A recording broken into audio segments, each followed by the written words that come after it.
Hi, I'm Ross Benjamin reporting for the Offshore Gaming Association. That's OSGA.com, your number one source for information on the offshore sportsbook industry. That's OSGA.com. It's time for my weekly segment that highlights my college football underdog picks of the week. A perfect 3-0 with this video last week, folks. And if you've been following my articles as well, at OSGA. We've gone 7-2 over the last 3 weeks with our college football underdog picks.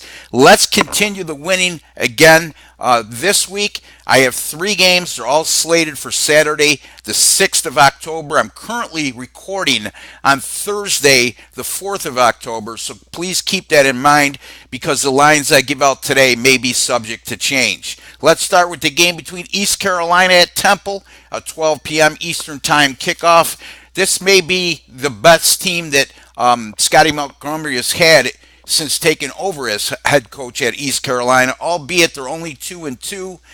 They did suffer a surprising loss on opening day to North Carolina A&T, but their counterpart here, Temple, also lost to an FCS team on opening day as Villanova knocked them off. So sort of a wash in that regard. Since that time, East Carolina's won 2 of their last 3. They a few weeks back they crushed North Carolina at home 41-19. And then last week at home, they eked out a 37-35 win over Old Dominion. Now, that win may not have looked as impressive a few weeks ago than it does now. That's the same Old Dominion team that hosted Virginia Tech a couple weeks back. The Hokies went in to Old Dominion, and they were 13th ranked and undefeated, and Old Dominion wiped them out 42-28 and racked up over 600 yards of total offense in that game. So that was an impressive win for East Carolina last week. Their only loss in this last 3 games came on the road at South Florida, 20-13, in a game they easily covered as a large 19-point road underdog. Now, here we go with Temple.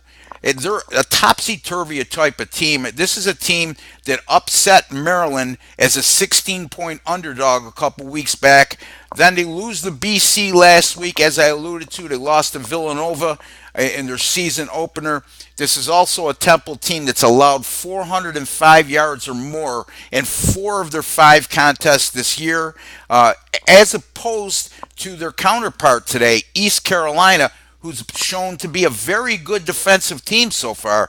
The Pirates are only allowing a little over 300 yards per game through their first 5 contests. East Carolina also, time of possession, 34 minutes and 40 seconds they've averaged holding the ball per game, as opposed to 26-25 by the opposition.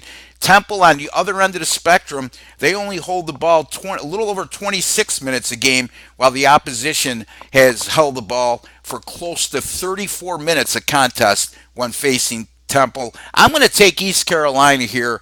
I think this is a huge value. I would not be shocked at all to see an outright upset here, but we'd be foolish not to pass upon the points. We're going to take East Carolina plus 12 at Temple. My next game is a big Mountain West Conference showdown between the San Diego State Aztecs and the Boise State Broncos. Boise State continues to be nationally ranked. Their only loss coming at Oklahoma State this year. This is a San Diego State team that's gone 3-0 since losing their season opener at nationally ranked Stanford. This is also, keep this in mind, folks, we're looking at a San Diego State team that's currently plus 14. San Diego State has gone 25-3 straight up and 22-6 against the spread in their last 28 Mountain West Conference games. So talk about a value here. In addition to, the Aztecs will be playing with revenge stemming from a 31-14 home loss at the hands of Boise State a season ago.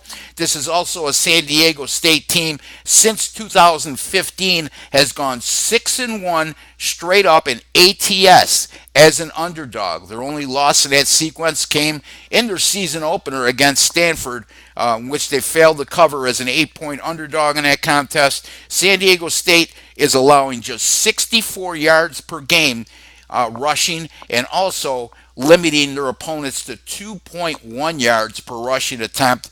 I like the Aztecs here. I think that they'll keep this game within the number. They'll be competitive throughout. I'm not so sure that they're going to pull off the outright upset, but 14 points seems like a large lay here. I'm going to take San Diego State plus 14 over Boise State. Finally, a Big Ten showdown. The Iowa Hawkeyes travel to St. Paul, Minnesota to take on the Minnesota Golden Gophers. Minnesota is coming off a week of rest after suffering their first loss of the season at Maryland, a game that they hurt themselves considerably with turnovers.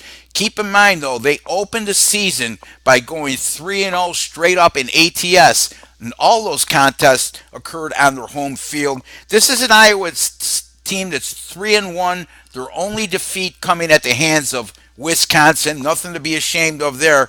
But their first 4 games this season have all been played at home. They're going on the road this time. They're playing against a rested opponent. In the last 3 meetings, Iowa's won each one of those contests. But it must be noted, folks, all 3 of those games were decided by 7 points or less. I like the home underdog value here. I'm going to take the Minnesota Golden Gophers plus 7 at home against Iowa. Repeating again, I'm going to take East Carolina plus 12 at Temple.